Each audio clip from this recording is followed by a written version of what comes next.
Ladies and gentlemen, welcome to the bullpen.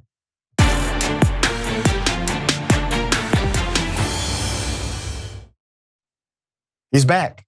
In the bullpen today, we have Libertarian, former vice presidential candidate in 2020, Mr. Spike Cohen. Spike, good day, welcome. Thank you for having me on again, Rashad. It's good to see you.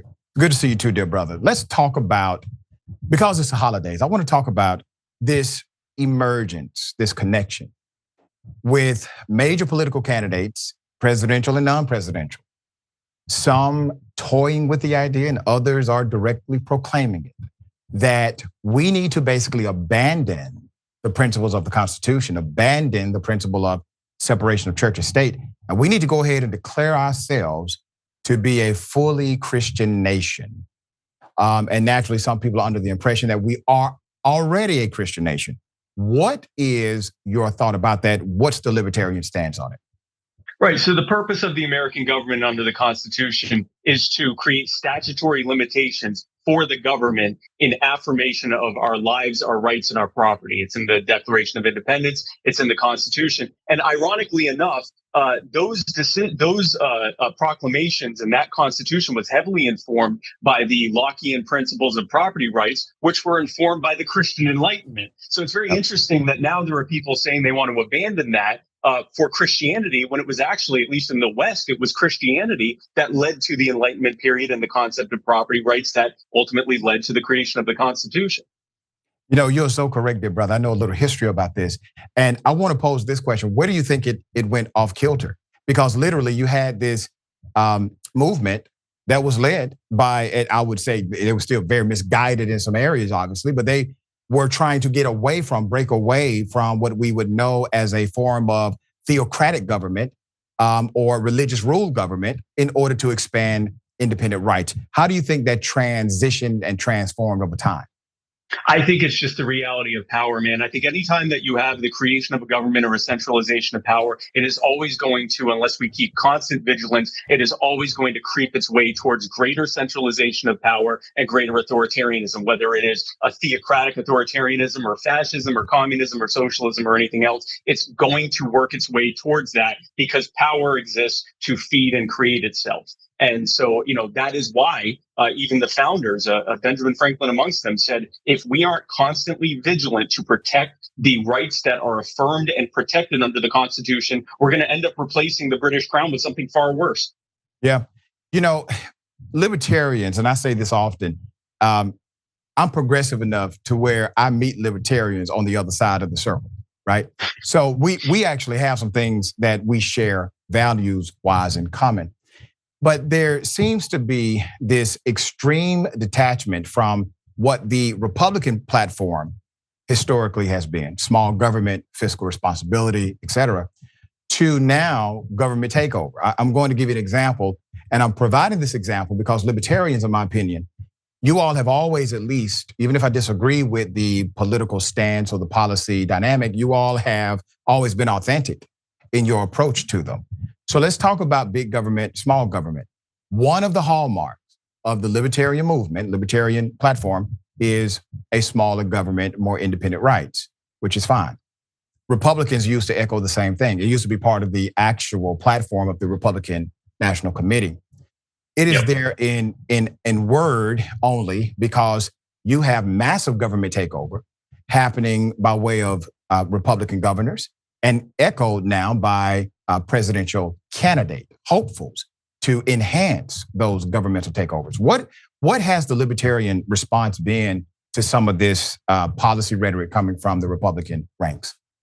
Our response has been to remind Republican voters, who many of whom think they're still voting for smaller government or even rhetoric around smaller government, that the Republican leadership abandoned that a long time ago, or certainly in the last couple of election cycles. I want to remind everyone, Donald Trump spent more money in 4 years than Barack Obama did in 8 years and ran up almost as much debt as he did in his 8 years. And Barack Obama, prior to Trump, easily had the record for both spending and debt. So if there was any semblance of small government in the Republican Party, then it certainly doesn't exist in any real way. And of course, the Democrats, I don't think in certainly in my lifetime have ever claimed to be small government. So we have said, the libertarians have said consistently, if you want a government that is small enough to exist to affirm and protect your lives, rights, and property, and do nothing else, the Republican Party isn't even pretending they want that anymore, and haven't for quite some time. Yeah, but it is interesting to see kind of the about face, because now you have people like Congressman Matt Gaetz talking about being, fiscally responsible again. You have people blasting individuals for their stance on budgets that are passed now, but they challenged Donald Trump. None. The man literally created such a massive debt. Our children and grandchildren and great grandchildren will have to pay the interest of that. But at a point, they were able to sell the deed to Republican voters. At some point, they sold this as your new form of government. Bigger government is your new form of government. How do you come back from that as a conservative movement altogether? I'm asking this in the context of, while Libertarian and Republican are different, you all are considered to be conservatives the same. From a concept of smaller government and fiscal conservative, absolutely. Yeah. I would say if I were a Republican, I would look towards an elected official like Thomas Massie. He's a Republican congressman from Kentucky. He was every bit as vociferous against the overspending and encroaching big government policies when Donald Trump and the Republicans were in charge as he is now that Joe Biden and the Democrats are in charge. And he took a lot of flack for it. They put together a hand-picked primary opponent who he trounced in the primary because he has been consistent in principle. And I would look to the people like the Thomas Massies within the Republican Party and say, listen, if you want to be a party that actually stands in opposition to the growing authoritarian governments that we're seeing under both Republican and Democrat leadership, you have to look to the libertarian, or at least the small government wing within your party, because otherwise you're just red flavored Democrats. Let me pose this to you. James Comey, former FBI director, said something some months back that I thought was simple but profound. He received a question during this panel discussion about the state of the Republican Party. And before the guy could really finish asking the question, he basically said, what Republican Party? He said, we don't have a Republican Party. There is no Republican Party anymore. All you have is Trump. And I understood his point. His point was everything is basically de-evolved to fit the small personality of Donald Trump rather than the massive dynamics associated with an actual policy platform. Do you believe that's true? Is there truth in what Comey said?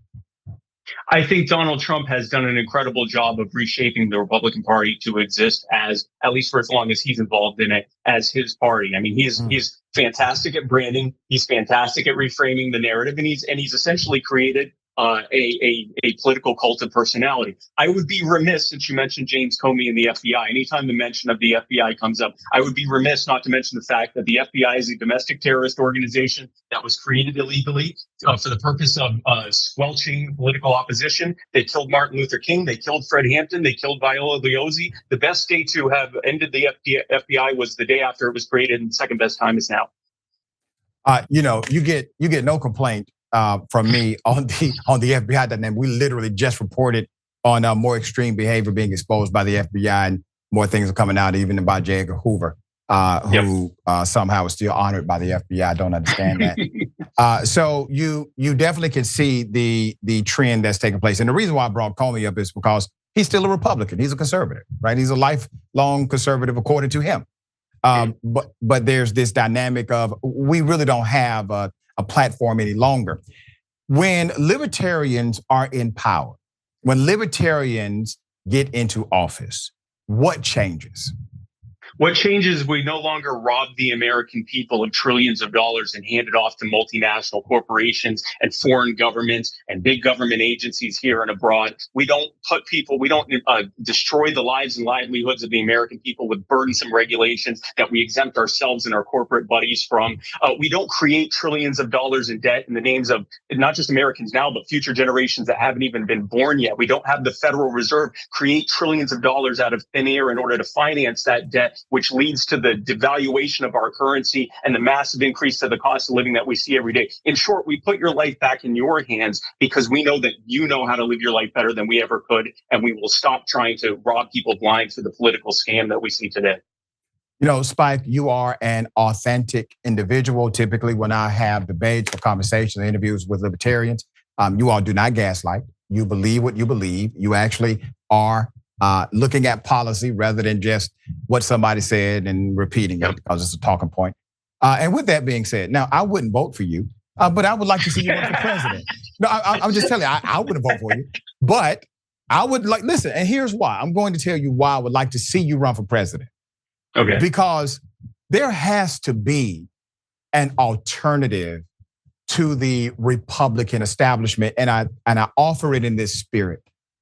Republicans are so extreme that Democrats can get away with damn near anything and say, who are you going to vote for, that guy?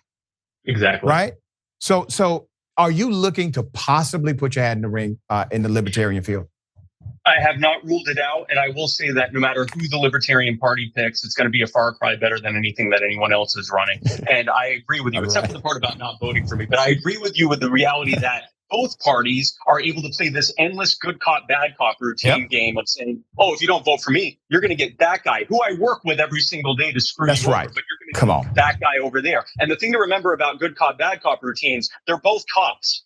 They're both in on it. It's a scam. So whether it's me or some other libertarian, I would say I would encourage you to rethink you're not voting for us, because the reality is the scam will continue as long as we allow it to. There you go. There you go. We need more options, obviously, now political discourse. And I appreciate what you bring to the table, dear brother. Happy holidays to you and the family. And you as well, Rashad. Thank you, man. Thank you, man.